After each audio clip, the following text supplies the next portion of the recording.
জর্জিয়ার সাভানায় আইসির অভিযানে আটক কোরিয়ান নাগরিকদের পাশে থাকার ঘোষণা দিয়েছেন সাউথ কোরিয়ার প্রেসিডেন্ট লি জাএ-মিয়ং।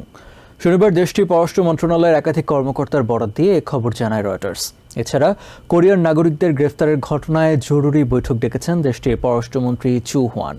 এদিকে কোনো কারখানা থেকে প্রায় 500 শ্রমিককে আটকের ঘটনা নজিরবিহীন বলে মন্তব্য করেছেন ট্রাম্প প্রশাসনের হোমল্যান্ড সিকিউরিটি ডিপার্টমেন্টের সাবেক ডেপুটি সেক্রেটারি কেন কুচিনালি। আমেরিকার অবৈধ অভিবাসী বিরোধী অভিযানে কোরিয়ার নাগরিকদের গ্রেফতারের ঘটনায় সর্বোচ্চ পদক্ষেপ নেওয়ার নির্দেশ দিয়েছেন সাউথ কোরিয়ার প্রেসিডেন্ট লি জাএ-মিয়ং। রয়টার্স জানায়, কোরিয়ান নাগরিকদের গ্রেফতারের ঘটনায় দ্রুত প্রতিক্রিয়া জানাতে সব ধরনের পদক্ষেপ নেওয়ার ঘোষণা দিয়েছেন দেশটির প্রেসিডেন্ট। এরই মধ্যে কোরিয়ান নাগরিকদের গ্রেফতারের ঘটনায় জরুরি বৈঠক ডেকেছেন দেশটির পররাষ্ট্রমন্ত্রী চু হোয়ান।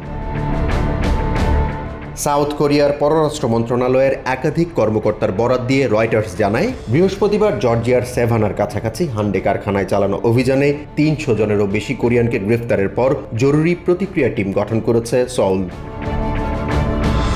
CNN জানায়, জর্জিয়ার সাভানায় হান্ডের একটি গাড়ি তৈরির কারখানায় অভিযান চালিয়ে প্রায় 500 জনকে আটক করে আইস। ডোনাল্ড ট্রাম্প দ্বিতীয় মেয়াদে প্রেসিডেন্ট হওয়ার পর এটিই ছিল কোনো কারখানায় চালানো আইসের সবচেয়ে বড় অভিযান। ওই কারখানায় 1 বছর ধরে বৈদ্যুতিক গাড়ির যন্ত্রাংশ এবং ব্যাটারি সংযোজন করে আসছে হান্ডে। এক সংবাদ সম্মেলনে হোমল্যান্ড সিকিউরিটির তদন্ত শাখার কর্মকর্তা স্টিভ স্ট্র্যাঙ্ক বলেন, কারখানাটির ভেতরে অপরাধমূলক কর্মকাণ্ড নিয়ে কয়েক মাস ধরে চলা তদন্তের অংশ হিসেবে সন্দেহভাজনদের আটক করা হয়েছে। তাদের বিরুদ্ধে অবৈধভাবে বসবাস সহ একাধিক অপরাধে জড়িত থাকার তথ্য প্রমাণ পাওয়া গেছে বলেও দাবি করেন তিনি। এদিকে কারখানা থেকে কয়েকশো শ্রমিককে গ্রেফতারের ঘটনায় অ্যাটলান্টার শ্রমিকরা গ্রেফতার আতঙ্কে পড়েছেন বলে জানিয়েছে CNN। হান্ডে কারখানায় কর্মরত সাভানার বাসিন্দা কেভিন সুজা জানান, বিদেশি শ্রমিকদের উপর গ্রেফতার নির্যাতনের কারণে আমেরিকার শ্রেষ্ঠত্ব প্রশ্নবিদ্ধ হয়েছে।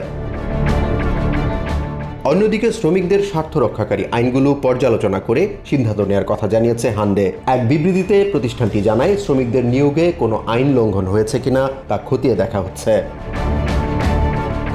এদিকে ট্রাম্প প্রশাসনের হোমল্যান্ড সিকিউরিটি ডিপার্টমেন্টের সাবেক ডেপুটি সেক্রেটারি কেন কুচিনালি বলেছেন, হান্ডের মতো বিদেশি প্রতিষ্ঠানে অভিযান চালানোর আগে পর্যাপ্ত তদন্ত এবং সুনির্দিষ্ট অভিযোগ থাকা জরুরি।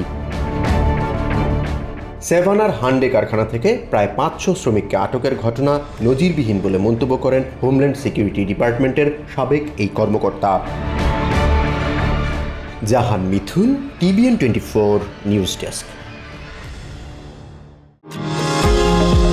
নিউ ইয়র্ক থেকে সম্প্রচারিত TVN 24 টেলিভিশন বিশ্বজুড়ে বাঙালির কণ্ঠস্বর।